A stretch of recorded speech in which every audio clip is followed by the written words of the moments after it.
India ने जो हमला किया, उसने मदरसों पे हमला किया, उसने मसाजिद पे हमला किया। बहुत अफसोस की बात है, उसने बच्चों को शहीद किया, उसने बहुत से पाकिस्तानी औरतों और मर्दों और बूढ़ों को शहीद किया, हमारे मदरसों और मस्जिदों को शहीद किया। इस तरह बुज़दिलाना हरकत, बुज़दिलाना हमला किसी मुल्क को ज़ेब नहीं देता कि अपने आप को बड़ा मुल्क कहते और इस तरह का हरकत करे। पहलगाम में एक वाक़या हुआ, 26 टूरिस्ट उसमें मारे गए, बगैर किसी तहकीक ने उसने पाकिस्तान पे अटैक किया।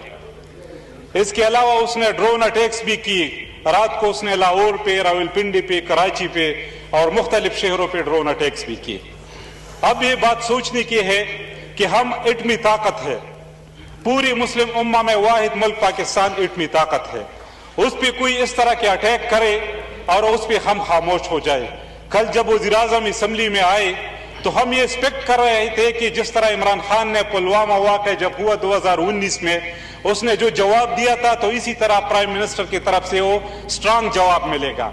लेकिन अफसोस की बात है कि वो यही कह रहे कि तहकीकात करे, हम इसमें इन्वॉल्व नहीं है, हम हमला नहीं करेंगे, हम अमन चाहते हैं। हम सब अमन चाहते हैं, जाहिरी बात है हम अमन चाहते हैं, लेकिन जो हमें अमन में नहीं रहते। 80,000 हमारे पख्तून शहीद हुए, इसमें इंडिया मुलव्विस था। कलभूषण उसका जिंदा मिसाल है, जो हमारे पाकिस्तान में अभी तक है, वो दहशतगर्दी की सरपरस्ती कर रहा था, उस पर हम खामोश है, उसको हम जवाब नहीं दे सकते। इस वक्त हमें जवाब देना होगा। अगर हम जवाब न दे तो हमारे इस एटम बम का भी कोई फायदा नहीं, न इसमें एटमी कुव्वत का भी कोई फायदा नहीं। मैं एक और बात करना चाहता हूँ, यहाँ एक पश्तो का एक मशहूर कहावत है कि आप गीदड़ों के लीडर को शेर, गीदड़ों का लीडर अगर शेर हो तो गीदड़ भी शेर बन जाते हैं, लेकिन शेरों का लीडर अगर गीदड़ हो तो वो शेर भी गीदड़ बन जाते हैं। बदकिस्मती से इस वक्त दो शख्सियत ऐसे थे, जो एक अडियाला जेल और एक कोट लखपत जेल में पड़ा हुआ है।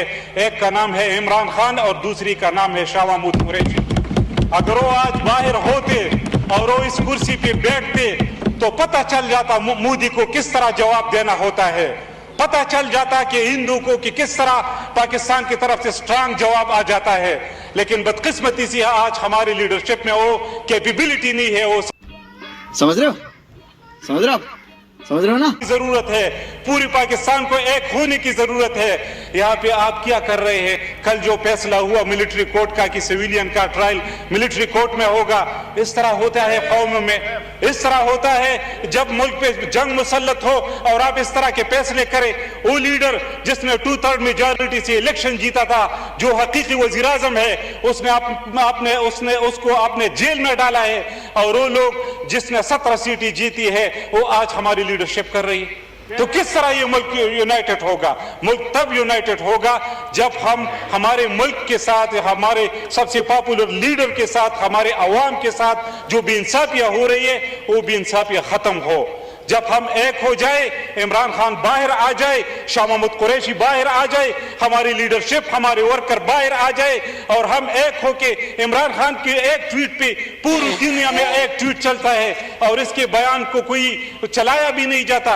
और इस बात पे भी थोड़ा सोचना चाहिए। कल मैं सुन रहा था CNN को हमारा डिफेंस मिनिस्टर इंटरव्यू दे रहा था, तो इस तरह के इंटरव्यू तो मैंने जब सुना तो मैं हैरान हुआ कि एक एंकर उससे पूछते हैं कि आप कह रहे हैं कि पाकिस्तान ने 5 जहाज गिराए हैं, इसका कोई प्रूफ, कोई सबूत है? तो ये कहता है सोशल मीडिया। अफसोस की बात है, इस तरह का जवाब इसको देना चाहिए था। अगर ये शाह महमूद कुरैशी इसकी जगह ये इंटरव्यू दे देते तो आपको पता चल जाता कि इंटरव्यू किस तरह होता है।